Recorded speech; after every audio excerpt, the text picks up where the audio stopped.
In March 1975, Jim Sullivan, a singer-songwriter from Nebraska, vanished into the New Mexico desert. On a solitary road trip from Los Angeles to Nashville, Sullivan was last seen near the small town of Santa Rosa.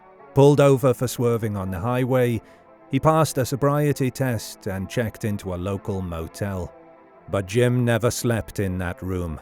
The next day, his car was found 26 miles away, abandoned near a remote ranch. Inside, belongings that made Jim who he was remained untouched. His guitar, wallet, and even a box of his unsold records. Despite tireless searches, no sign of Jim was ever discovered. Theories have since swirled. Did he choose to walk into the desert and disappear? Was it something more sinister, or even otherworldly? Decades later, his fate remains one of rock's most enduring and haunting mysteries. Join us for another Bad Things episode as we'll look at Jim's life and the events leading up to the disappearance. We'll look at the various theories and try to piece together what most likely happened.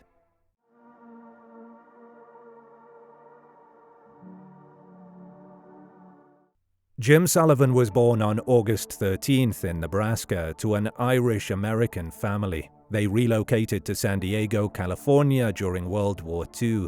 He grew up during the post-war boom and discovered a love for music in his teenage years. In 1969, Jim Sullivan became a local celebrity at The Raft, a small bar in Malibu where he regularly performed. His unique sound and magnetic stage presence caught the attention of Hollywood insiders who frequented the venue. Among his admirers were actors like Harry Dean Stanton and a mix of film industry folks. It wasn't long before his talent led to opportunities beyond the bar scene. Sullivan even made a cameo in the counterculture classic Easy Rider. But it wasn't just his on-screen presence that impressed the Hollywood crowd. Many recognized his musical potential. A group of these industry supporters, captivated by his raw talent, banded together to raise the funds needed for him to record his debut album, UFO. When it came time to record, Sullivan was backed by some of LA's finest session musicians, the legendary Wrecking Crew. Keyboardist Don Randall, drummer Earl Palmer, and bassist Jimmy Bond lent their expertise to the project, producing and arranging UFO with precision and care. The result was an album that captured the essence of Sullivan's sound, released on the small label Money Records. The album was ahead of its time, with lyrics that seemed to hint at otherworldly themes and a desire to escape to the unknown. UFO gained a cult following, but despite his talents, mainstream success eluded him. But while Jim's music never quite took off commercially, it became a beacon for a niche audience who found something deeply resonant in his work. On his private life, he found more success. He married young to his high school's homecoming queen, Barbara. Together, they had 2 children, Jamie and Chris. While Jim was trying to get his music career off the ground, it was Barbara who provided the steady income for the household, with her office job in Capitol Records. In 2019, their son Chris said, "The idea that he might have to be a square and go work for someone else was probably as repulsive to him as cutting off his hand." In 1972, he released a new album on Hugh Hefner's, yes, that Hugh Hefner, newly launched label with the obvious name Playboy Records. Once again, it was a good record with lots of nice songs, but once again, commercial success eluded him. It turned out that Hefner didn't have the same knack for marketing music as he did for magazines. By the mid-1970s, Jim Sullivan's career had stalled completely. Financially struggling and looking for a fresh start, he decided to leave Los Angeles behind. In March 1975, Sullivan packed his bags and set out on a journey to Nashville, Tennessee, where he hoped to rekindle his music career. The plan was to find session and songwriting work, then bring his wife and children. But the trip would take a bizarre and tragic turn. On March 4, 1975, Sullivan left LA in his Volkswagen Beetle, traveling across the American Southwest. The next day he called his wife Barbara. She later wrote down her recollections and this is how she remembers the phone call. At 3:15 p.m. California time on March 5th, he called from Santa Rosa, New Mexico. He said he called to let me know he was all right, and since he had just left the day before, I had no reason to think otherwise, and was a little startled by his remark. I asked him for his driver's license number for car insurance, and asked him where he was. He said Santa Rosa, and I said, "Where is that?" And he said, "New Mexico. I'll probably be leaving here tomorrow." I asked why he was waiting, and he said, "You wouldn't believe it if I told you." I said, "Jim, what's the matter? Is anything wrong?" And he said, "Forget it. Just forget I said anything. I'll call you from Nashville." We know he checked into the La Mesa Hotel in Santa Rosa, New Mexico on March 5th, but the room looked untouched. He reportedly left his room key behind and drove off into the desert. Barbara goes on. On March 14th, I called the San Diego Police Department to find out the procedure for filing a missing persons report, and was told I would have to file it in Los Angeles because that was the last known area he was seen in. On March 17th, Jerry Sullivan called the Santa Rosa police to find out if Jim might be in jail there. He was told that Jim was picked up on March 5th, taken in and given a sobriety test.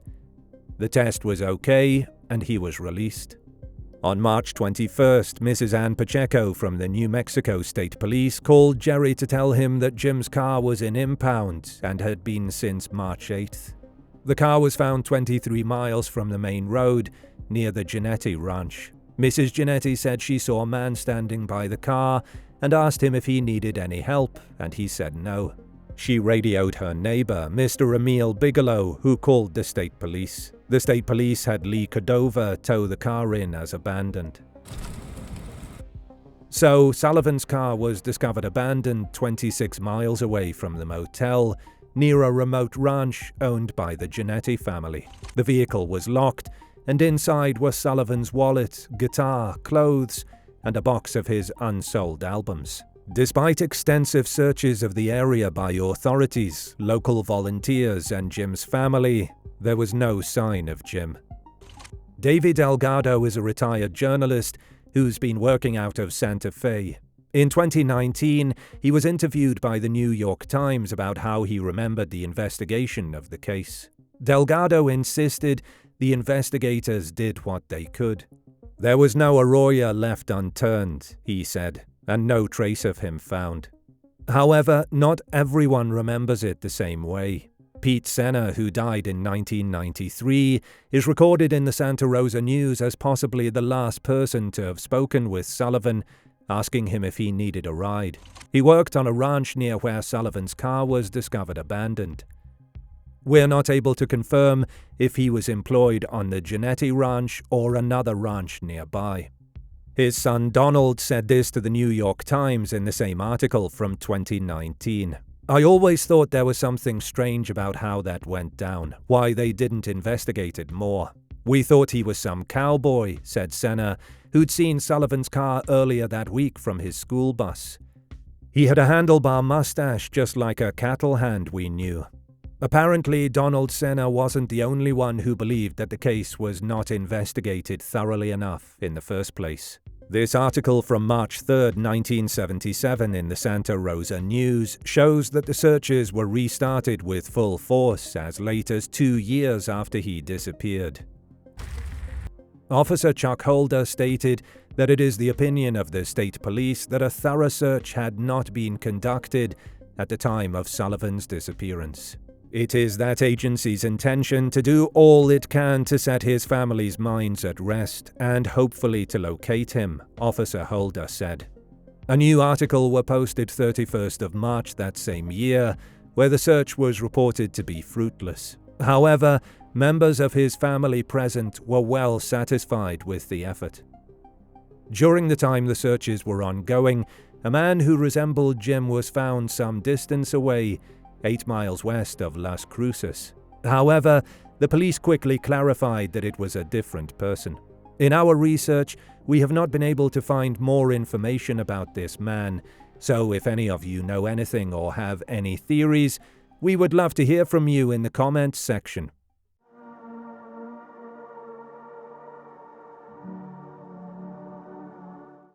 Let's get the first theory out of the way. The internet just loves the UFO theory, with too many TikToks to count saying he was abducted by aliens. For this to be true, we have to assume that human abducting aliens is a thing.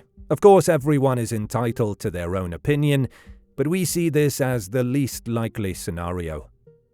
The reason the theory exists, however, is quite interesting. The lyrical universe of the title track in Jim's first album, which is titled UFO, describe a scenario where the protagonist encounters a UFO. There is a sense of wonder, fascination, and mystery surrounding the encounter.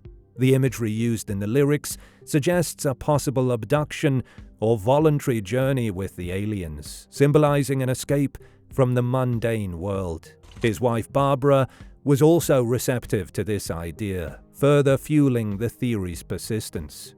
The next theory suggests that Jim's final interaction with local law enforcement might not have been as benign as it seemed. We remember that after being pulled over for swerving on the highway, Jim passed a sobriety test and was advised to rest at a nearby motel. But what if that wasn't the whole story? His son Chris said this to the Flood magazine in a 2019 interview.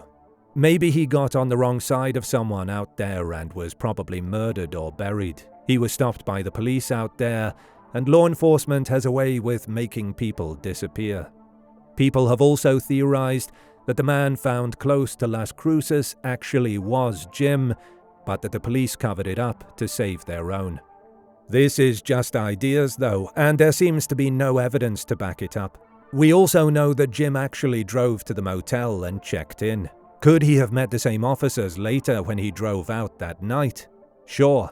Could it have led to a situation where they made him go away forever? It seems a stretch, but everything is possible in this case. A third theory people have been speculating on is if he was taken by the mafia. We remember that the car was found close to the Giannetti ranch. This was a family rumored to have ties with the mafia. Sometime after Jim's disappearance, they moved to Hawaii, as did the local sheriff. However, many people have moved to Hawaii without murdering someone, and again, why would they get rid of Jim Sullivan, a struggling musician?